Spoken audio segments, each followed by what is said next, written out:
Au Togo, chaque année, plus de 40 000 demandeurs d'emploi arrivent sur le marché du travail.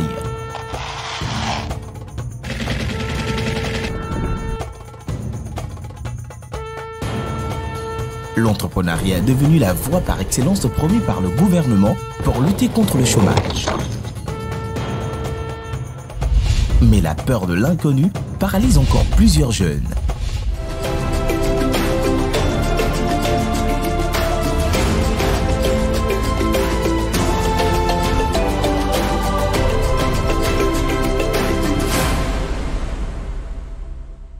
Précédemment, dans le Super Entrepreneur. La visite à Kalimé a fait du bien à nos candidats. Après la cascade de Wamé et le centre artisanal, ils se sont livrés sur leurs origines.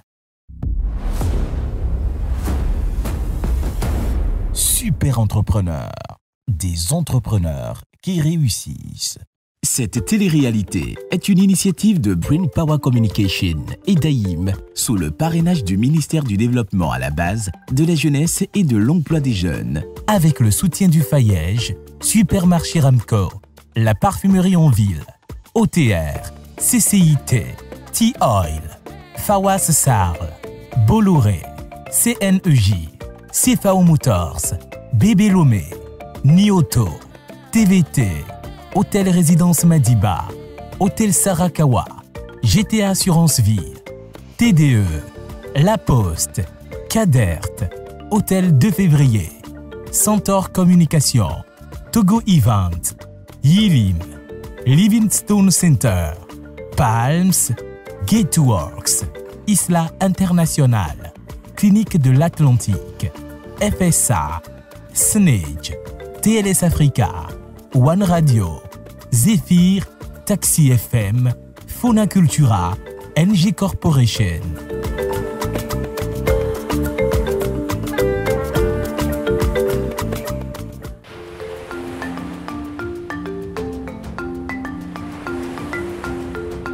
Quoi de mieux que le bruit des vagues pour donner le ton de la journée? Journée d'ailleurs qui s'annonce magnifique avec le Super Entrepreneur. Les candidats vont à nouveau être soumis à une épreuve d'élimination et en fin de semaine, 2 d'entre eux nous quitteront. Super Entrepreneur, des entrepreneurs qui réussissent. Chers entrepreneurs, la session de ce jour porte sur vous, votre entourage et votre business. Il s'agira de vous redonner beaucoup plus d'ambition afin d'apporter beaucoup à votre communauté. Le coach de ce jour n'est pas de moindre. Il s'appelle Yann Hamon. Il est entrepreneur ivoirien, il est conférencier international. Il est également consultant en développement commercial des PME. Et passionné d'entrepreneuriat qu'il est, il est un grand écrivain. Yann Hamon Moulard porte plusieurs casquettes, notamment la casquette de coach, de chef d'entreprise, de conférencier international, de directeur associé à Finassista, où il exerce en tant que consultant senior en développement commercial de PME et gestion de projets. Il est également auteur du livre « Entrez et prenez », vendu à plus de 1000 exemplaires. Aujourd'hui, je vais partager avec vous certains points, notamment en ce qui concerne la croissance. Et puis, dans un deuxième temps, je parlerai un peu de, aujourd'hui, qu'est-ce qu'on attend de vous? Je dis qu'est-ce qu'on attend de vous parce que moi-même en Côte d'Ivoire, j'attends des choses de vous. Aujourd'hui, vos familles attendent des choses de vous, vos collaborateurs, vos employés attendent de vous. Il faut que vous soyez très à l'aise avec l'argent. L'argent est une métrique. Qui sait ce que c'est qu'une métrique? Une métrique, c'est un élément de mesure. En tant qu'entrepreneur, l'une des choses les plus fondamentales pour vous, c'est d'utiliser les bonnes métriques. Même dans l'ambition, qui sera mon premier point, vous devez par exemple avoir l'ambition, lorsque vous dites que vous voulez bâtir une grande entreprise, pour bâtir une grande entreprise, vous aurez besoin de métriques. Parce qu'une grande entreprise, elle est caractérisée par certaines choses. Par exemple, par un chiffre d'affaires. Et un chiffre d'affaires, il se mesure. Quelqu'un qui gagne par exemple 5 millions déjà par mois, lorsque toi tu ne fais que 500 000, il y a peut-être quelque chose qui sait faire que toi tu ne sais pas faire. Est-ce que vous me suivez déjà? Donc vous devez savoir parmi vous déjà quels sont ceux qui ont les métriques en ce moment les plus intéressantes en termes de chiffre d'affaires. C'est sûr que si on vous demande à toute l'Assemblée, qu'est-ce que tu feras lorsque tu seras milliardaire? D'autres vont dire, je vais éradiquer la pauvreté, je vais changer le monde, je vais offrir de l'argent aux pauvres. je vais goudronner les rues de Lomé, je vais faire des routes Lomé-Abidjan. Mais la vérité, c'est que tu ne vas pas faire ça. Je te promets, tu ne feras pas ça de ton argent. Aucun de vous, on se donne rendez-vous dans 10 ans. Je vous souhaite de devenir milliardaire. Vous allez faire des actions pour aider les personnes. Mais aucun de vous ne va prendre ses milliards pour faire comme ça, les routes comme ça. Non, personne ne fera ça. Chacun d'entre nous doit avoir un plan. À partir de ton business, pose-toi la question, quel est le chemin qui me mènera au milliard? Donc, étant donné que la plupart d'entre vous ont déjà pour ambition, entre parenthèses, devenir milliardaire, le deuxième conseil que je vais vous donner, c'est que chacun d'entre vous doit avoir son plan pour devenir milliardaire. Avant de chercher le milliard, commencez à faire votre plan pour toucher le million. Donc, je récapitule, chacun d'entre vous doit augmenter son niveau d'ambition. Que ce soit sur le côté financier, après, il n'y a pas que l'argent. L'ambition de changer sa communauté, l'ambition d'apporter des choses nouvelles ou l'ambition de devenir le leader. Mon livre, par exemple, s'intitule « Entrez et prenez ». Et dans la définition que moi je donne de l'entrepreneuriat, pour moi, entreprendre, c'est deux choses. C'est entrer et prendre. Moi, chaque fois que j'entre dans un domaine d'activité, c'est pour devenir le leader. Toutes les activités que j'ai créées, mes 7 entreprises, soit je suis déjà à la tête, soit je suis déjà dans le top 5, soit je suis une référence. C'est mon fonctionnement. Je n'entre pas dans le domaine, c'est-à-dire si je rentre dans ce domaine, ce n'est pas pour figurer. Et vous devez avoir ce type de mindset lorsque vous êtes un entrepreneur ou lorsque vous voulez être un super entrepreneur. Donc, entreprendre, c'est entrer et prendre. Donc, on prend quoi? On prend des parts de marché, on prend des positions, on prend de l'argent, on prend des actifs, on prend des choses. Comme je disais, tout le monde n'est pas drivé par l'argent. Parmi les 2 grands carburants, après l'ambition, il y a ce qu'on appelle, vous savez, dans l'entrepreneuriat, un des grands moteurs, c'est le fait de jouer sa peau. Imaginez si vous êtes un salarié et puis vous touchez 400 000 par mois ou 500 000 et puis vous décidez de créer une activité à côté.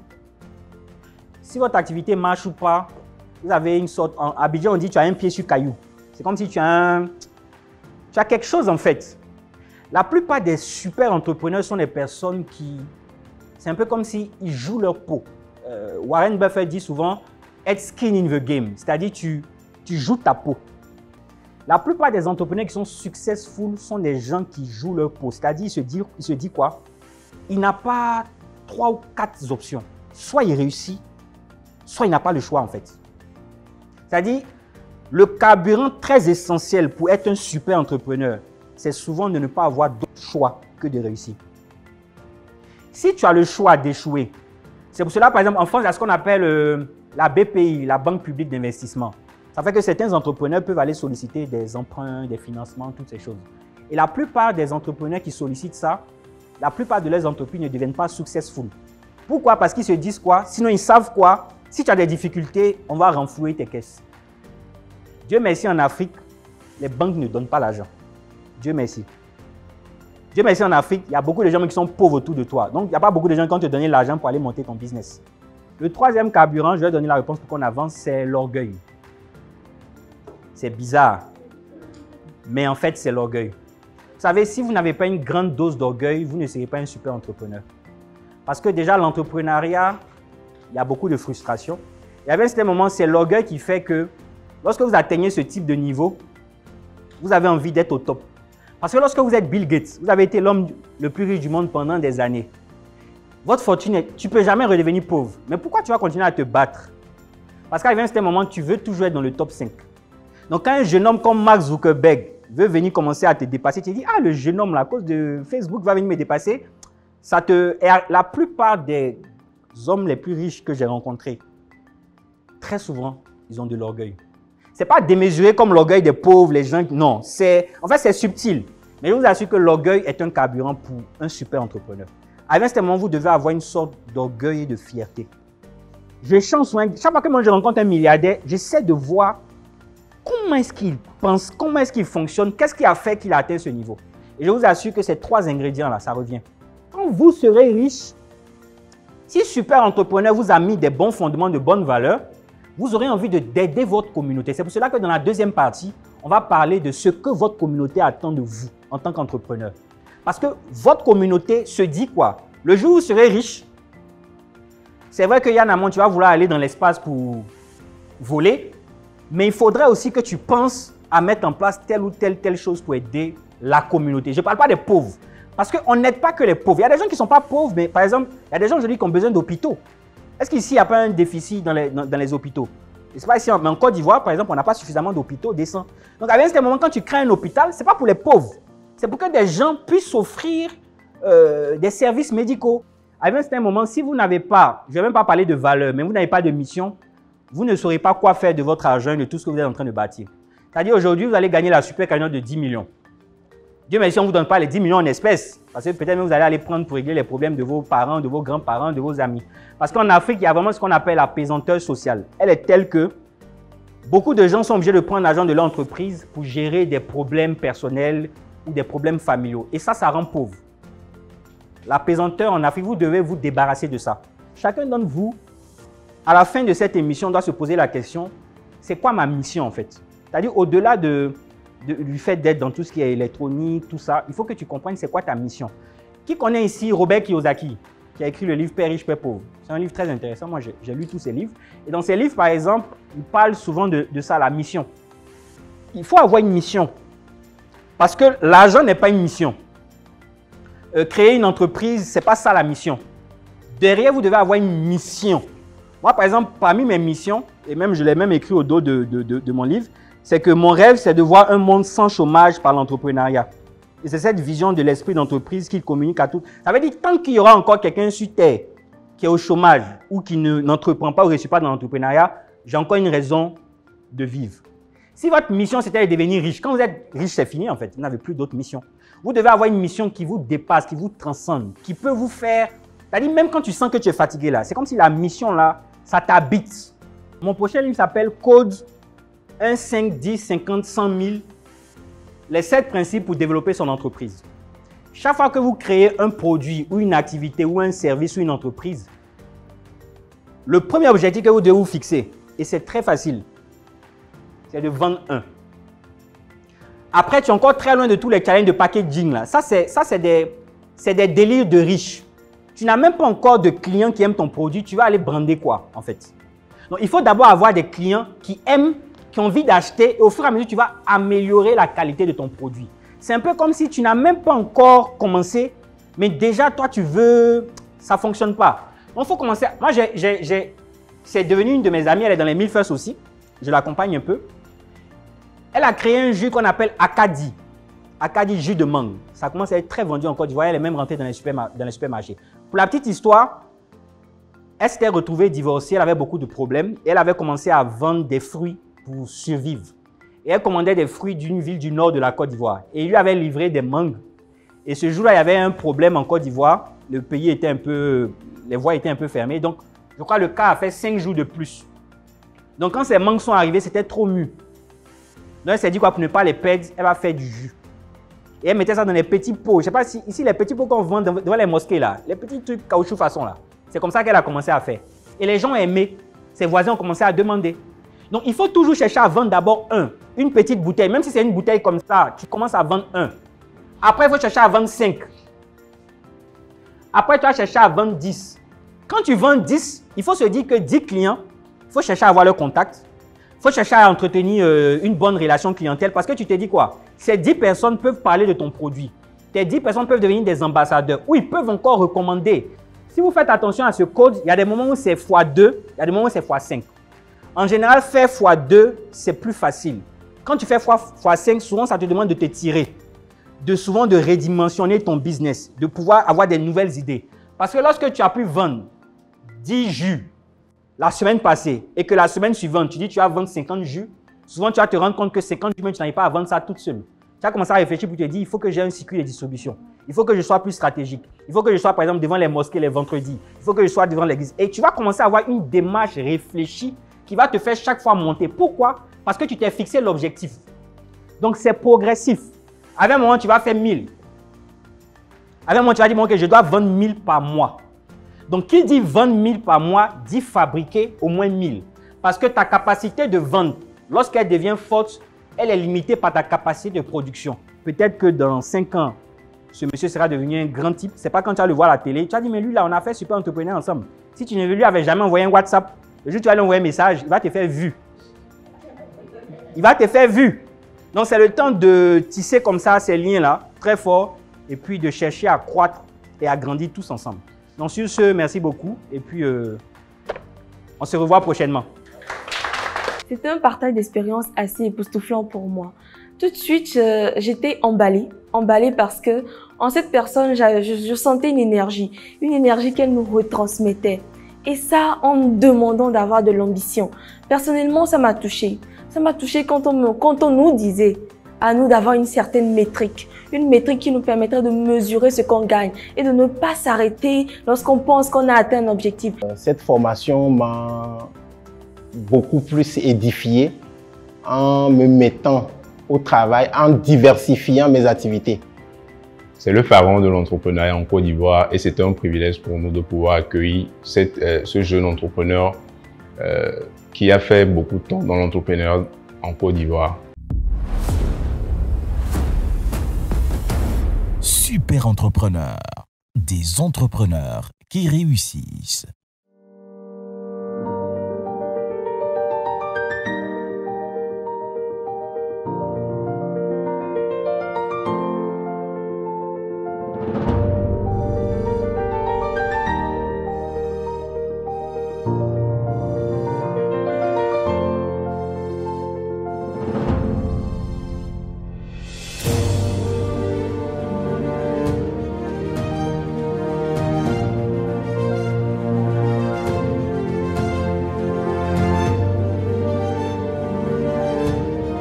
La parfumerie en ville, l'univers du luxe. Après cette formation riche en conseils, une visite d'entreprise est programmée en deuxième activité de la journée. Les candidats embarquent pour Tchéviek-Batopé, à 47 km au nord de Lomé, pour découvrir les installations de l'usine Jus Délices. Et c'est avec Madame Adjra Akouvi Maougnon, auditrice interne à Label d'Or, qu'ils vont visiter les champs d'ananas. Madame Adjra explique aux candidats les différentes étapes que subissent les plants jusqu'à obtention du jus. Le cycle de l'ananas, c'est 1 an et demi, c'est-à-dire 18 mois. Donc, au premier abord, on fait le constat des friches avec le producteur. Après, il passe au défrichement. Après le défrichement, il fait le ramassage. Des fois, ils font le labour. Certains font le labour, d'autres ne le font pas. Et après, on passe au transport des rejets chez les producteurs parce qu'ils forment un groupement. Donc chez les producteurs qui sont dans le groupement. Après on fait le planting. Le planting, on fait les saccages. Dans les saccages, on met les composts. On met les composts. Après, si on voit le développement des plants, on passe au traitement d'induction pour le tir. Moi, personnellement, je n'ai jamais visité un champ d'ananas. Je l'ai toujours lu dans les livres. L'ananas est obtenu à partir des bourgeons. Et ces bourgeons-là, je les ai jamais vus. Et là, avec la visite au champ, j'ai pu toucher du doigt les bourgeons. Les candidats mettent la main à la pâte et n'hésitent pas à aider et défricher les champs d'ananas.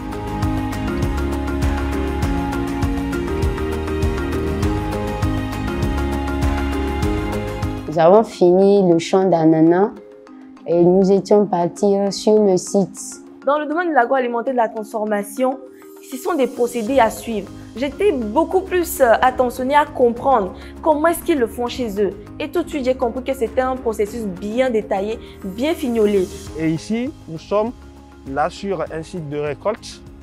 Et les récoltes ont été faites et voici les fruits qui sont ici. Même avant de récolter, nous faisons ce que nous appelons des analyses. D'abord, nous avons cet appareil, on l'appelle le réfractomètre. Et donc, le réfractomètre nous permet d'avoir le taux de sucre dans l'ananas. Nous sommes dans une production de transformation et donc il y a des spécifications que nous respectons. Et donc, le taux de sucre doit être dans une fourchette donnée avant qu'on ne fasse la coupe ou bien la récolte. Donc, une fois que c'est dosé, on met le jus, on coupe le fruit on met ici et puis on regarde. Et nous avons le brisque qui est la mesure de taux de sucre qui doit être comprise entre 13 et 15. Une fois que c'est bon maintenant, on passe aussi à un autre appareil qui nous permet aussi de voir de mesurer le pH du jus de l'ananas. Et une fois qu'on les met en temps, nous passons maintenant à ce que nous appelons la mise en caisse. Ils mettent les ananas en casier et ils les chargent dans le camion qui va livrer les ananas à l'usine de transformation Jus Délices.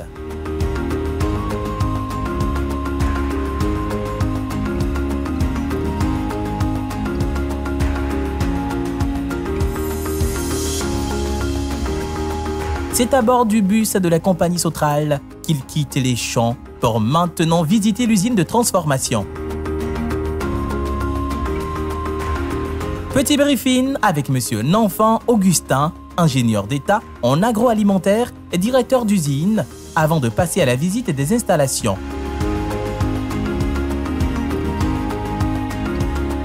L'ananas, une fois livré à l'usine, il est déchargé, trié, pesé avec une balance électronique.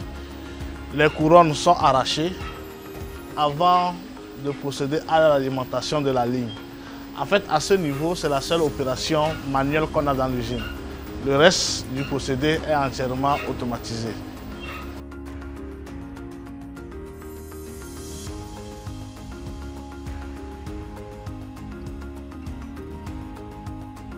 L'ananas passe par plusieurs étapes pour devenir le jus d'ananas, Jus Délices, étape que nous découvrons ensemble. Nous avons une vis sans fin qui élimine, qui sert à évacuer les déchets de production, les déchets ou bien ce qu'on appelle également les coproduits.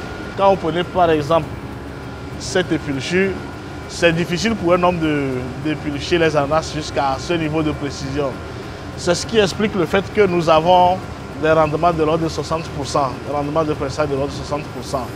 Alors que ceux qui travaillent avec des systèmes artisanaux sont autour de 30%, 30-35% de rendement.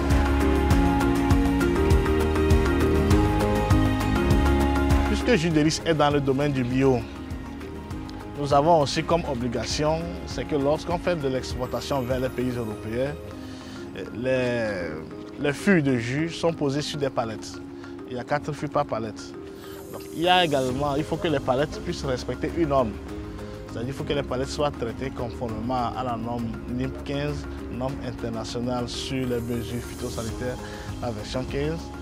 C'est juste un traitement thermique qu'on fait subir au bois. L'idée c'est quoi? C'est qu'il faut rassurer les Européens comme quoi les bois qui quittent de chez nous, qui arrivent chez eux, n'infesteront pas leur forêt avec des micro-organismes.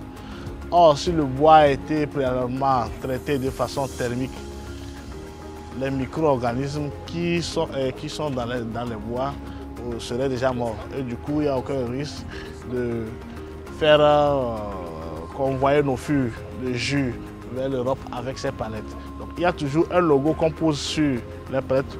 Vous pouvez, ça c'est le logo, ça. Donc, quand vous voyez ce code-là sur une palette, ça veut dire que c'est une palette qui a été traitée de façon thermique conformément à la norme NIM 15.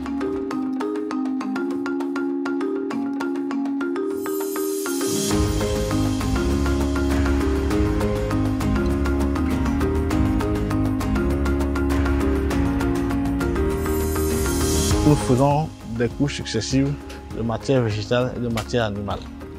Donc, on apporte une couche d'ananas, par exemple depuis jus d'ananas. On ajoute des fientes de volaille. Après, on met encore de l'ananas avec un peu de sucre de bois. Après, des fientes de volaille, ainsi de suite. Et ce processus, c'est les micro-organismes qui font la dégradation. Les micro-organismes vont dégrader le compost jusqu'à ce qu'à la fin, tout ce que vous voyez là, ça va ressembler qu'à de la terre, comme ce qu'il y a derrière. Il n'y aura aucune odeur dans le compost. Donc c'est ça qui sera maintenant utilisé dans les champs comme engrais organique, biologique pour les plantes d'ananas. Et ce que j'ai pu remarquer, c'est la manière dont il transforme son compost. C'est une manière qui m'inspire parce que particulièrement, moi j'avais toute une autre manière, toute une autre approche de fabrication du compost. Et j'ai pu un peu piquer cette technique sur le terrain. Et je pense que je vais mettre ça en pratique.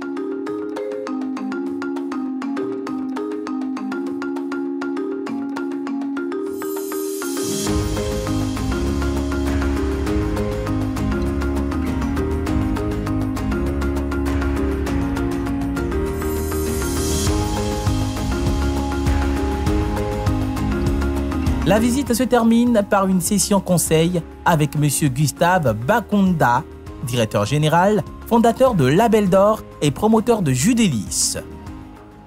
Dans des structures comme ce que vous avez vu ici, c'est très important de maîtriser ce que nous appelons l'amont, de maîtriser ce que nous appelons l'approvisionnement.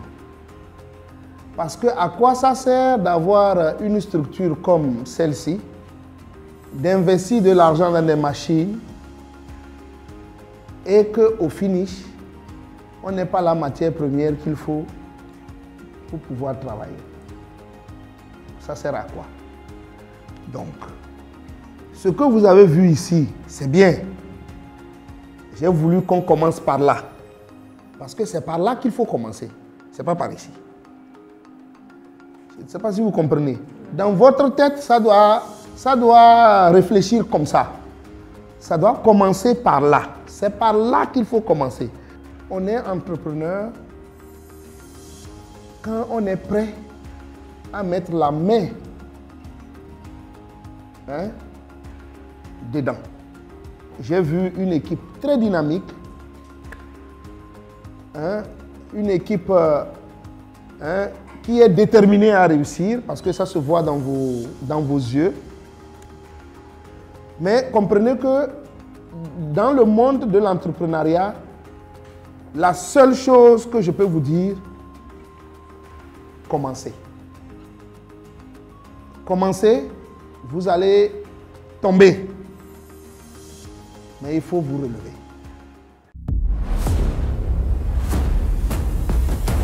Super entrepreneurs, des entrepreneurs qui réussissent. Prochainement, dans le Super Entrepreneur, les candidats du Super Entrepreneur vont passer des épreuves d'élimination et passer devant le grand jury. Les éliminations s'approchent à grands pas.